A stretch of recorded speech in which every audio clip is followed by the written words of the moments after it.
Hello and welcome to the YouTube version of the Soulful Self podcast. I'm your host, Chelsea Cora, and I am so super excited that you are here. This podcast is a resource for all beings to grow personally, heal emotionally, and align with our highest spiritual involvement. Above all else, this podcast is a reminder that we are all spiritual beings having a human experience rather than simple human beings having a spiritual experience. So if this message resonates with you, if you want to see human consciousness elevated to its highest possible timeline, I'm going to invite you to support this free resource by simply liking this video, subscribing to my channel, and commenting your own thoughts and feedback in the comment section below. These simple actions can really go a long way, so I appreciate your consideration. And now let's jump into today's episode. Hello everyone, and welcome to another episode of the Soulful Self podcast. I am your host, Chelsea Cora. In today's episode, we are talking about Tarot Reading 101. Now, I don't talk about this too often on the podcast, but I'm actually a certified tarot reader. I got certified a couple years ago through Biddy Tarot, which is a very popular tarot card reading website and company that teaches people a lot about the art of reading tarot. And I'll talk more about my experience with that certification at the end of the episode. But today I want to share a very basic and in-depth yet super concise overview of reading the tarot cards. I'm going to talk about what exactly is the tarot, some advice around choosing a tarot deck, understanding the interpretations of the tarot cards themselves, and then I'm going to share my personal step-by-step process of how to do a tarot card reading. So I'm really excited because whether you already have basic knowledge about the tarot or you have never even heard of tarot cards before, I think this episode is going to bring a lot of value and insight into this very popular form of divination. So let's get into it, and let's start by talking about divination in general. What is the practice of divination? Well, the practice of divination is all about connecting to your higher self, connecting to the realm of spirit, really, the realm of the ancestors, connecting to source, connecting to angels or spirit guides, in order to gain a higher insight or wisdom about anything that you might be experiencing in this physical realm. So whether we have a question about a particular situation that's coming up in our life, or we just want to understand something from a higher perspective, we can use the tools of divination to do so. And tarot cards are just one of those tools. Other divinatory tools might include astrology or the I Ching or palmistry or the pendulum, any of these other things. There are a lot of them. Some people read cowrie shells. That one is popular in African traditions. So there's really all kinds of ways to divinate. However, what it really is doing is bringing us back to our own truth. Usually when we have a tarot card reading or some other divinatory reading, when it resonates with us on a deep level, it's because it's confirming something that deep down we already know, but maybe at the conscious level we have some confusion around or some uncertainty around. So when it comes to tarot cards themselves, they sometimes do get confused with oracle cards, and there is a difference.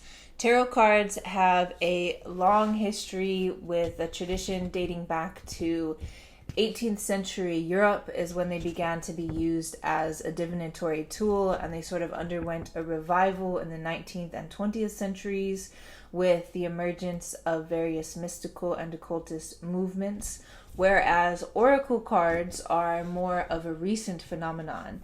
And so the tarot cards kind of have a lot of structure, which we're going to get into, like the major, the minor arcana, and how it's kind of fixed in that sense, as well as some of the symbolism and how people typically read the tarot. There are a lot of different well-known tarot spreads, for example, that are universally used, Whereas the Oracle deck can be more of a free-for-all. There's no set number of cards per deck. There's no expectations around the type of symbolism that you might see. There are no suits or any of the other sort of systematic things that are associated with the tarot. And when it comes to Oracle decks, usually it is accompanied by a small book where the author of or the creator of the Oracle cards gives details about what the meaning is behind each of the cards. And then, of course, it's open to intuitive interpretation, which is really the most important part about any divinatory tool, is understanding your own intuitive interpretation of the cards or of the tool itself. So that's kind of the difference between the tarot and the Oracle. And what kind of questions do we ask the tarot deck? Because in our culture, tarot cards have been very popularized in kind of like this gypsy mystical tradition. And in a lot of these circles, people are ripping other people off. They're not really being honest. They're not actually reading the tarot cards. These sort of fortune-telling gimmicks that you might find on Bourbon Street in New Orleans, for example, are not really connecting to the realm of spirit like they say they are. And this can be very damaging, as well as the belief that you even can read somebody's future, because the future is not fixed. Everything is in flux, and the future is a projection of multiple different potentials. And we have the choice right here in this present moment as to what kind of energy we put into each potential outcome. So the future is really in our hands. And when we go to a tarot reader and we ask them, what does my future hold? And they tell us, well, it's really kind of damaging, because number one, not only is that not totally correct because there are multiple future potentials, but also because then we start to internalize whatever they tell us, and we might believe it even on a subconscious level as probable or true. And when that happens, because we are super divine co-creators, we start to knowingly or unknowingly put our own energy into the potential outcome that that reader told us is going to happen to us. When really the future, like I said, is not fixed and it's in our hands. And so it's up to us if we want to feed our energy into that outcome or not.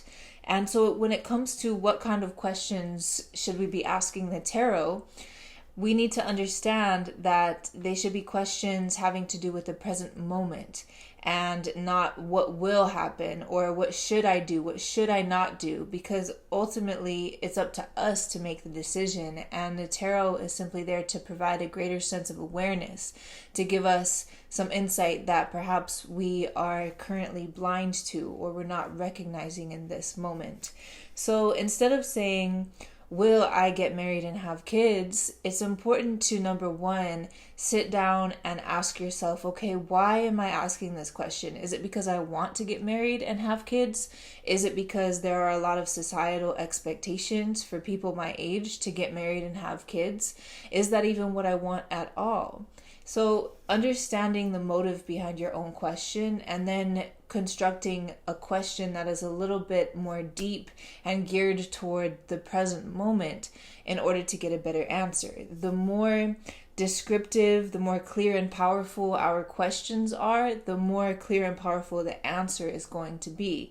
So instead of saying, am I going to get married and have kids? If you decided that that is something that you want, you might say, what are some things I can do in this moment to open myself up to the possibility of attracting the perfect partner with whom I can have the perfect family, right? And so it's taking the power back to your own hands in this moment. So this is how we might want to reframe such questions. Or an example of rephrasing a should or should not question could go like this. Let's say that you got a job offer and you're trying to consider whether or not you should take the job, right? So instead of asking the tarot, should I take this job, you can ask a question that would bring you more awareness around the possibility of taking the job so that you yourself, as an empowered co-creator, can make an informed decision, such as, what might I expect if I were to take this job?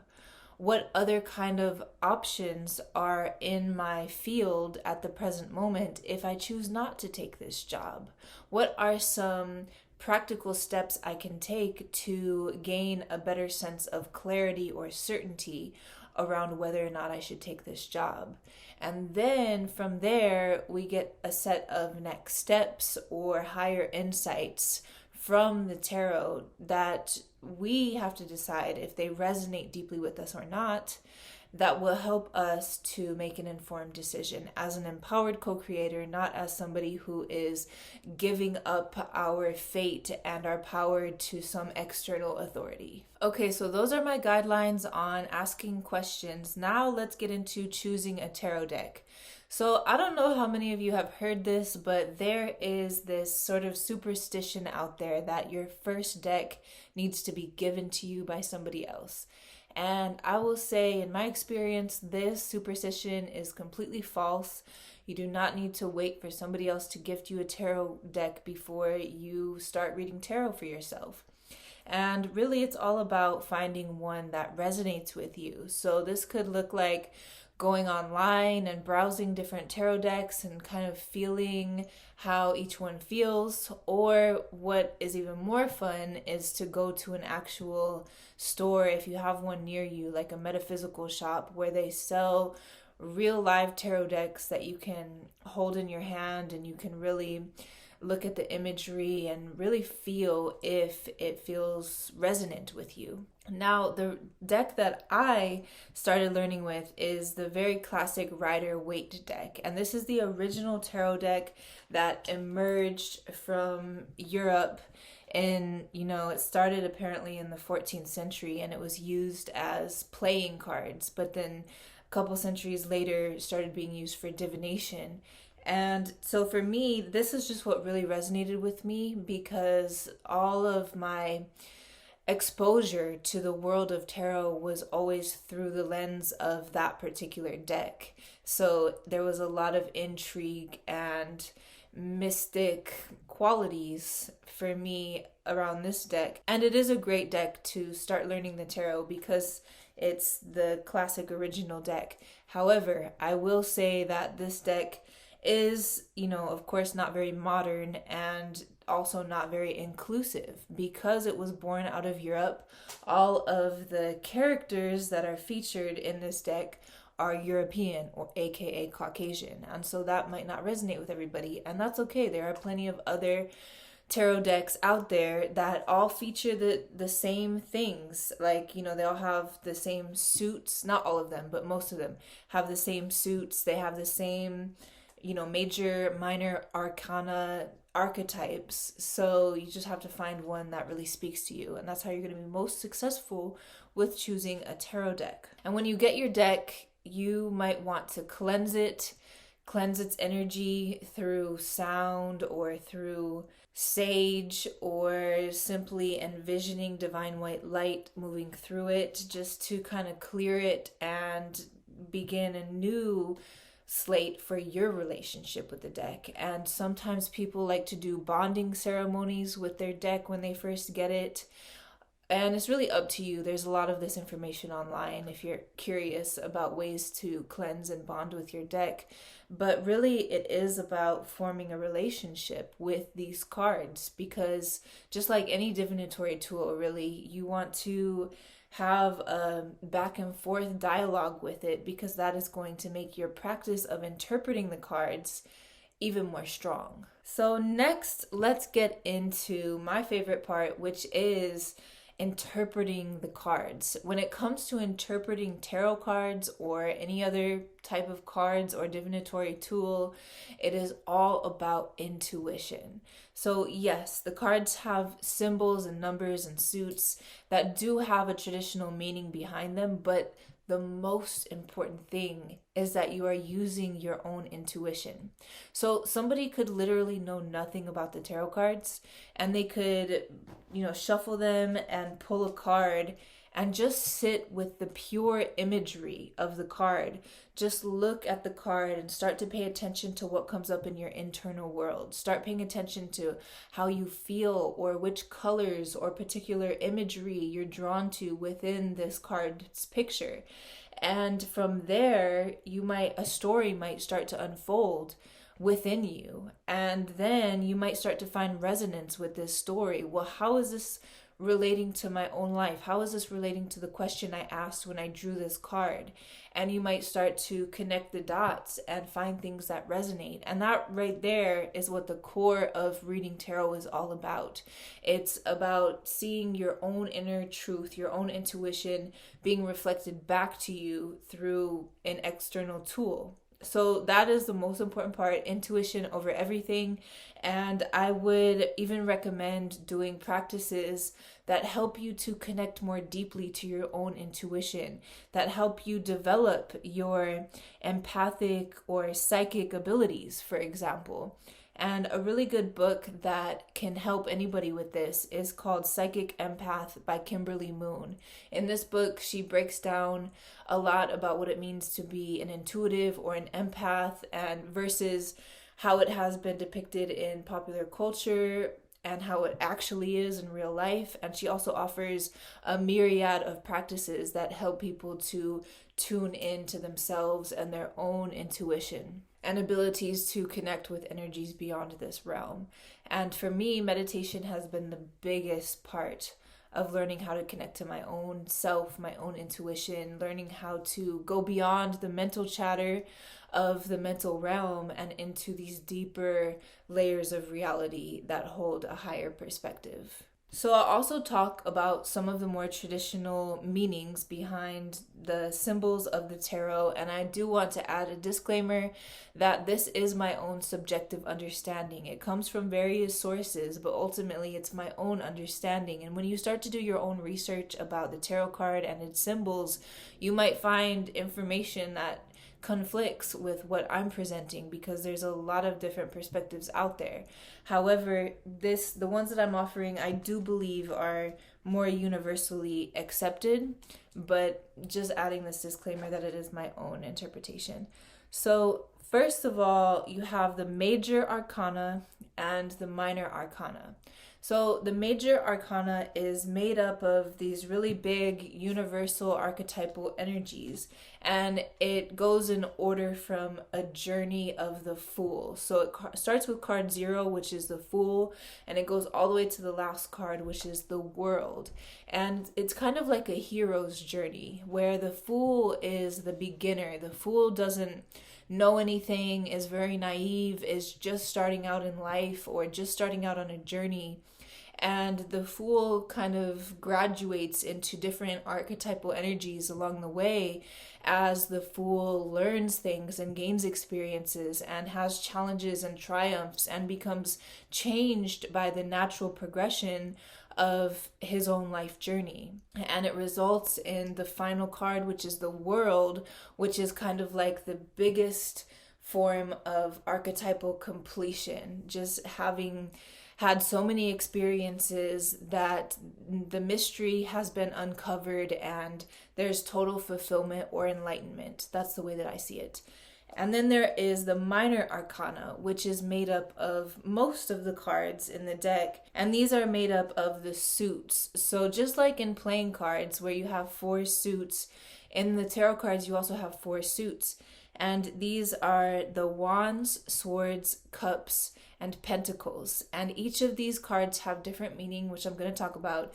But also when it comes to the minor arcana, these are kind of like things that take place in our everyday life, whereas the major arcana represent those really big overarching moments of change and transition or turning points in our lives, and the minor arcana is kind of just the day-to-day sort of stuff. So let's talk about the suits of the tarot, the suits of the minor arcana, beginning with the Wands. So Wands are symbolic of the fire element, having to do with matters of spirituality, matters that deal with passion, motivation, taking action, and energy. The wands are a very masculine suit. And these are things to keep in mind when reading a card that has to do with wands. For example, take the Ten of Wands. The Ten of Wands depicts this character, this guy, it looks like, who's carrying a whole bundle of wands. And it looks kind of like he is a little bit tired. Like this is a heavy load that he's carrying, but you can see in the card that his destination point doesn't seem to be very far away. So one could assume that maybe he's been on this journey for a while of carrying these things, and it's almost reached completion, because 10 is the number of completion. And so there are a lot of different ways to interpret this, but when you take into account the symbolism of the wand, you might consider that the things that he is carrying might not actually be physical things. They might be more to do with spiritual matters, or matters that have to do with what motivate us or what we're passionate about. And it might be some passion project that we have been creating, and it's about to come to a close, and maybe it's been a little bit burdensome or stressful, or it's been a lot on our shoulders, but we know that the completion point is near. So that's just a possible example, right, of how we tie in these deeper meanings of the symbol of the wands into this equation. Because if there were a card where somebody was carrying a lot of pentacles, then it might point our interpretation to see that actually the thing that is being carried has to do with the physical realm, because pentacles have to do with the realm of materiality. So let's just go into that one next. The pentacles represent the earth element, and they have to do with very practical matters of day-to-day life, representing the material realm, for example, finances or career, matters of the home, even physical health, kind of strategizing for long-term success, material possessions, etc. And the energy of these cards is feminine. So that's what we take into account when interpreting a card that has to do with pentacles. And then we have the swords, which has to do with the air element, matters that take place in the mental realm, having to do with thought, perception, belief systems, limiting beliefs, communication of ideas, decision making, etc. And this energy is masculine. So when we see a card that has to do with swords, we can look beyond what is happening in the actual imagery. Like, let's say there's a picture of what appears like a sword fight. And rather than thinking, okay, there are two people or two entities that are literally fighting with each other, we can understand that maybe this is referring to a battle of the minds. Maybe people are not seeing eye to eye. Maybe they have two different perceptions and neither of them are right or wrong, but when they put them together, there's confusion or misunderstanding, and it's resulting in conflict, right? So this is how the deeper meaning of the swords can come into play when dealing with the imagery. And lastly, we have the suit of cups, which has to do with the water element, matters of emotion, intuition, creativity, feelings, relationships, all matters of the heart pretty much. And this suit is feminine. So again, when we see the imagery of a cup in one of the tarot cards, it's not necessarily meaning that somebody is drinking something or that the cup is holding something physical, but rather that it's symbolizing something that is being held within the emotional realms. And obviously it's going to be different from card to card, but this is one way of gaining a deeper interpretation. And when it comes to numbers and numerology, these are other factors that can influence how we interpret a card. I already said that 10 is a number of completion. It's like the completion of a cycle, whereas 9 could be almost complete. Like there's a few more steps that need to take place before it is totally complete. And number one is of new beginnings, and they all have deeper meanings, beyond just beginnings and endings. But this is something that you can really study and look up, is the universal meanings behind numerology. And if they resonate with you, you can invoke that understanding with your interpretation of the cards. Similar thing for colors or other symbols that you might find in the tarot cards. Different colors mean different things metaphysically. For example, red is often the color of sexuality or fertility or abundance or femininity, and white can often be innocence or purity. And it really just depends, because from culture to culture, these things will mean different things. But it's up to you to determine what really resonates with you, or if you want to find your own meaning altogether. Maybe numbers already have a significance for you and you'd rather rely on that than somebody else's idea of what numerology means, and same with color or other symbols. And then we have the court cards, which are kind of like the Jack, King, Queen, Ace in regular playing cards, but in the tarot it is the page, the knight, the queen, and the king. And the ace is actually more like the first card. But with these 4 court cards, these are often seen as kind of a progression of experience levels. So the page is like the novice, is like the apprentice, somebody who is kind of just starting out and just learning. Whereas the knight has more experience. The knight is more of the teenager. If the page is the child, then the knight is the teenager. And then the queen is even more advanced. The queen is kind of a mothering adult energy, the feminine side of maturity. And then the king, of course, represents that masculine counterpart of being very experienced, very in charge, a leader, and somebody who is establishing in some way, shape, or form their dominance. So looking at these cards, these interpretations, these meanings of different symbols and imagery point us in a direction when we're doing a reading for ourselves or for someone else. But ultimately, it's up to us whether or not it resonates. You could look at a king, and even though it typically means, having dominance and experience and leadership, you might look at the king and you might get this overwhelming feeling of submission. And it might not make sense because that's not what the card typically represents.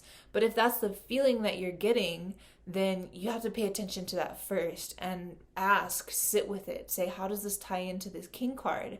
Oh, well, maybe it ties in because this king card is representing the person's highest potential. They have this archetype within them, but they are covering it over with the belief that they're not good enough. Maybe it's the King of Swords, and it is about the realm of limiting beliefs and thought processes. And so, you just kind of sit with the card and allow your intuition to unveil to you what the message is and how it can resonate with you or the person that you're reading for. I know this happens to me all the time. I'll have a tarot reading for somebody and I'll get the devil card, let's say, and it's very clear to me that it's referring to matters of codependency and attachment, because that's the message that's coming to me. But then in another reading, I might get the same card and be totally drawn to the naked imagery of the man and the woman, and I'll see that this actually has everything to do with sexuality, and actually it has to do with somebody who is repressing their sexuality instead of expressing it freely.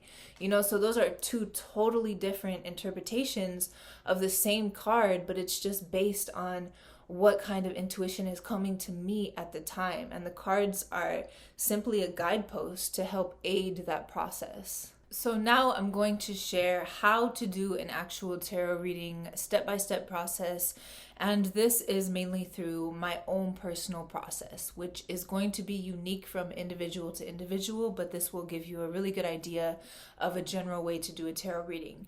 first step is to become a clear channel, because we all have our ego, we all have our own personal filter that can kind of misconstrue some of the messages that might be trying to come through during a divinatory reading. So we want to close our eyes and take a few deep breaths and just really set the intention to become a clear channel for higher spiritual messages to come through.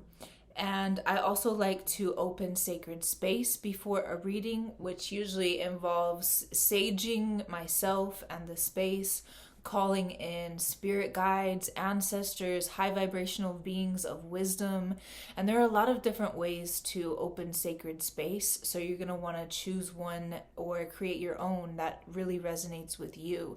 And you can just do a Google search also to kind of get some inspiration around the idea of opening sacred space. And also what I do when opening sacred space is to really tune into myself and send my energy down into the core of Mother Earth and connecting to her energy, and then sending my energy back up through my own central channel and up into the cosmos to connect to the energy of the great beyond, and setting the intention that through this process I am a clear channel for high vibrational wisdom. So the set and setting is very important. Some people like to put a cloth on a special table that they use to do tarot readings, and for me it doesn't really matter. I just like to intentionally create a safe and sacred energetic space, and then I'm open to using whatever surface is in front of me.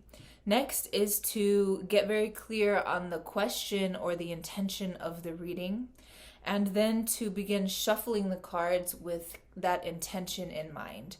And it might be good to determine which spread you are going to use before you begin shuffling. Like, you might do a traditional 3-card spread. You might do what is known as a horseshoe spread. You might just be drawing 1 card or 2 cards, or you might be drawing cards as you go and you don't know how many cards you're going to be drawing. You're going to kind of let spirit guide the process. But usually for me, when I'm shuffling, I usually just tune into my intuition and I start feeling guided to how I'm supposed to be shuffling. Like, you know, if I'm going to do the bridge, how you kind of separate the deck into 2 parts and create a bridge with them to mix them up better. Usually I'll get guidance like, okay, you're going to do 3 bridges and then just regular shuffle after that, and then I'll intuitively get this ping, okay, it's time to lay the cards out. And I like to do 3-card spreads most of the time, so I'll lay them out in 3 piles and I'll draw my cards from the top of those piles. And I like to leave the cards face down and turn them over one by one and interpret them one at a time. And when I interpret my cards, I also use the aid of my pendulum. And if you're not sure what this is, then I will link to a show notes below talking more about a pendulum. But for me, it just helps keep me on track, especially when I'm doing a reading for others. Because with the pendulum, you can ask yes or no questions. And so I kind of am interpreting the card, but I'm also double checking with my pendulum. Is this interpretation meant for this person? Because the last thing that I want is my own filter or presumptions to get in the way of delivering a clear message for somebody else. So I love using my pendulum with tarot readings, but like I said, it's going to be totally different from individual to individual. And the last step, of course, is to sit with the cards and allow the interpretation to unfold via your own intuition. And so that's a process that I use for reading the tarot. And you know, I in this episode, I'm talking about reading for yourself versus reading for others. But of course, it's always really important to get very solid with your own practice before you extend it to somebody else, to build your own relationship with the cards and make sure you're getting your own guidance, and then doing them for other people on a practice basis, right? Finding people who are open to being practiced on before just jumping into offering it as a legit service. And now we are getting into the super fun part, which is I'm going to record a live reading right here, right now, for all of you. Now, that might sound a little bit weird to some of you, like, how am I going to do a reading for everybody, for all listeners of this podcast, across all space, all time? And the answer is because intention and energy play key factors to how you can orient your reading to one person or to a wide variety of people, a collective of people. So because I am setting the intention that this reading is for all listeners, all viewers of the Soulful Self podcast across all space-time, it means that no matter when you listen to this, even if it is 2, 3, or more years after the recording has been released, that because everything is energy, it transfers across all planes, all timelines. So if you are listening to this right now, chances are there is a message in it for you, regardless of when it was created or any other external factor. So the invitation is really just to be open to there being something of resonance in this reading for you, okay? It might not be every single thing that I say. It might not be spot on in this moment. You know, a lot of times with readings, you might hear something and in the moment it doesn't really mean anything or resonate. But then maybe a few days or a couple weeks later, something happens and immediately you're like, oh my God, that was talked about in the reading. Now it makes total sense, right? So just being open to finding some resonance with this. And of course, if none of it resonates, that's totally fine too. So I'm going to begin my process. I already opened sacred space for this reading, connected to my spirit guides, and set the intention to be a clear channel. And as I shuffle, I'm going to ask for general guidance for listeners and viewers of the Soulful Self podcast. Just general messages that can provide deeper insight or empowerment to anybody who is listening or watching this right now. And I'm being guided to do the bridge shuffle one time and to do my typical 3-card spread. So the first card is going to represent the current situation. And the second card will represent an advice or an action step that you could take. And the third card will represent the outcome of that action step if it is taken. So the first card that I have drawn is the 3 of Wands. Now this card is in reverse, which is perfect because I did forget to mention that there's a difference between reading upright versus reverse tarot cards. Now, just because a card is in reverse does not mean that it's bad or negative at all. It's just suggesting a different interpretation. So this could be many different things. For example, it could be that since the card is reversed, it could mean that the energies are more internal, having to do with somebody's inner world versus their external world. Or it could be about something that happened in the past, or it could be about an inverse meaning of the card. There are a lot of different ways to determine reversed versus upright cards, so that's something to keep in mind too. But this card, and if you're watching the YouTube version, obviously you'll be able to see the symbolism and the image of this card. But what this card, the 3 of Wands, looks like in its upright position is a person who is looking out on this great land.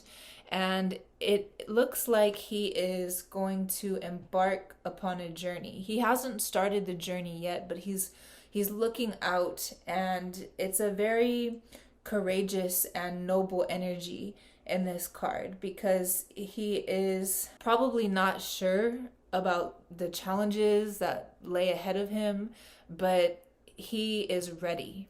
There's a certain readiness about this card, a readiness to embark on a journey or an adventure. So now I'm going to kind of sit with this card and ask with my pendulum what this could mean, keeping in mind that this is for the energy of the audience, whoever is listening or watching this. So the first thing that is coming to mind is a hesitancy or a lack of confidence or clarity in what is your next step. What is this next chapter that you are going to embark upon, or this next project even that you're going to start. So it's like feeling that there is a next chapter, but feeling blocked from it in a sense. And that's what I'm getting from the reversed nature of this card, that there's some uncertainty about it. And it could even be that the next chapter, the next adventure, the next phase of your life is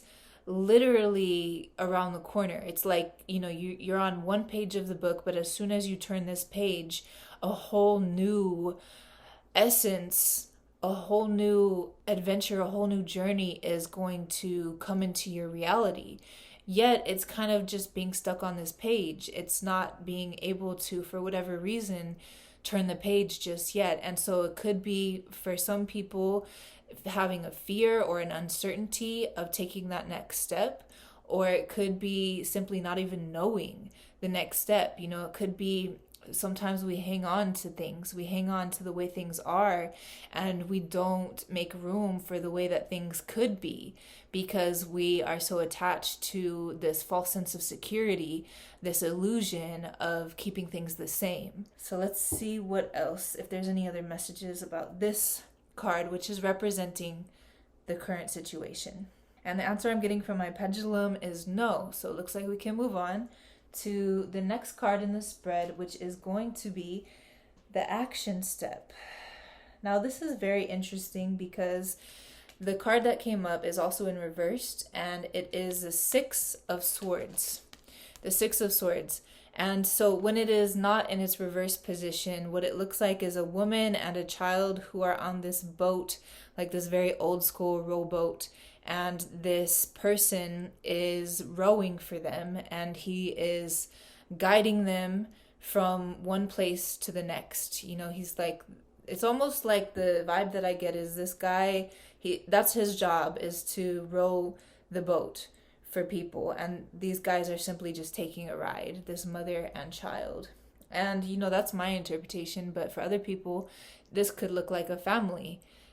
So there's many different ways to interpret it. But for the sake of this reading, the way that I'm seeing it, because it has to do with the realm of mental and belief systems, what I'm seeing in connection to this idea of staying stuck or not being able to take the next step of the journey for whatever reason, I'm seeing this action card, this reversed Six of Swords, as meaning that really the blockage or whatever is preventing you from taking that next step is definitely internal, and it definitely has to do with limiting belief systems that really need to be cleared away in order for you to successfully cross that bridge, cross the waters of change, and get to that next place that is meant for you. And belief systems play such a big role in our lives because we are constantly holding this image for ourselves, whether it is a conscious or a subconscious image. We are always holding an image for ourselves of what we are capable of doing, of what we deserve or are worthy of in this life. And this image can create some serious parameters around how high and far we will reach, because if we don't actually believe that we are capable of having our life look a certain way, then we won't even try. We will fail before even trying, because we won't try to get to that next level, because we already feel like it's not for us, it's not possible for us. And so really taking a look at our belief systems, and sometimes, most of the time, these are subconscious. These are buried deep within us. And so we're not going to be able to just ask ourselves the question, what is the belief system that's blocking me? And then just like that, get an answer. We have to meditate. We have to sit in stillness. We have to divinate even to get these deeper insights and draw them out of our subconscious and into our conscious mind, so that we can have that greater sense of awareness about what is holding us back. What is it within me that is holding me back? Because we are all creating our own realities all of the time. And the moment that we become responsible for the reality that we are creating is the same moment that we gain the power to shift it. So that's huge. Really taking some time to dig into that subconscious mind around what limiting beliefs there are that are preventing me from getting to the next level, because the next level is just a page away. So what is it that's preventing me, right? And so this card is suggesting that it's in the realm of thought, and I'm going to ask my pendulum if there's anything else. And it seems as though there is. It seems as though, see, the imagery of the card is like this woman and this child being shuffled off into another land, almost like refugees is kind of the vibe I get, like almost like they're fleeing from some type of danger, and they're trying to get to the next country where they think they're going to find safety. And I mean, obviously refugees finding safety is a very serious thing in real life, but in this reading, it's almost like these people are playing the role of the victim, where they believe that bad things are happening to them and they need somebody else to come in and shepherd them to safety. So knowing that this has to do with the realm of limiting beliefs, how are some ways that you might be playing the victim in your life? What are some ways that you might not be taking accountability for the things that you are choosing to create in your life, whether consciously or not? And what are some ways that you are giving up your power to some set of external circumstances? Like, my life is out of control, life is happening to me, rather than being a co-creator in the driver's seat of life. So that's kind of what this card is asking us to wake up to, is what are some ways that I am not stepping full force into my own co-creatorship? What are some ways where I am playing the victim role? Because there actually are no victims in this life. And I know that that can be a tough pill to swallow, but the role of victimhood is really just another layer of that self-imagery that can be dissolved.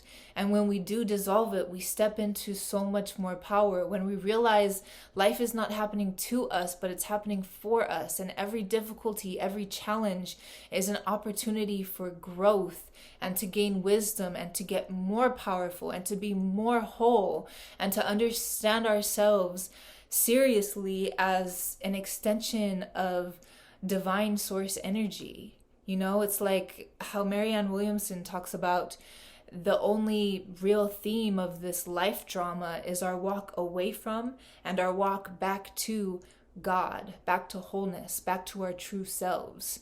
So when we allow the illusions of victimhood to fall away, we find that we really can have whatever we want in this life. We can be whoever we want. We can be super powerful. Or we can stay victims if we want to, because that is a path too, and it's a valid one, but you don't have to stay in that path. And this card is really asking you to draw attention to how might you be choosing that. And alternatively, what I'm seeing in this card is, because there are two roles, there is the mother and the child who are kind of in the victimhood circumstance, and then there's the person who is rowing the boat. What I'm also seeing is that if you're not identifying with the victim role, are you identifying with the savior role? Somebody who feels like you are responsible for somebody else's well-being, whether that's emotionally, financially, or otherwise. You feel like you need to safeguard somebody else's experience in life because you're viewing them as a victim in some way. Because the savior complex is just as dangerous as the victimhood complex. It's two ends of the same spectrum. When we are viewing somebody else as a victim and we think that we need to save them or fix them, or it's our responsibility somehow to change their circumstances, then we are actively keeping them in that victimhood role. And we're also denying our own selves our power to step in and to live from and to create from our authentic truth. Because the truth is, we are nobody's savior. We're not responsible for anybody else. If we have children, of course, we're engaged in the relationally dependent dance of raising them. But once they become their own adults, then we have to let go. And that's can be the hardest part of parenting, from what I hear. I don't have kids yet. But anyways, the point of this is to really examine, okay, where are my limiting beliefs? And how can I work with myself on the level of belief systems to become my own source of empowerment and to allow other people to become their own source of empowerment.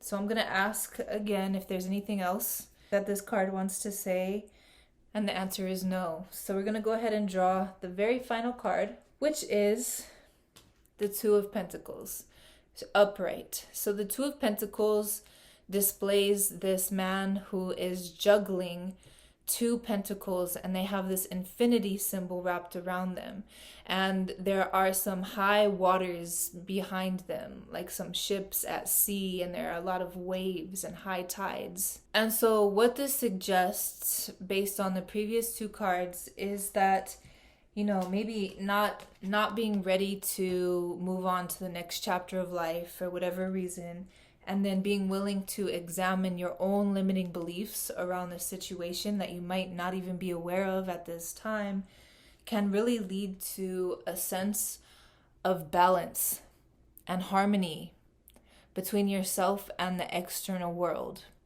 And the idea here is not that life is necessarily ever going to be perfect or easy all of the time.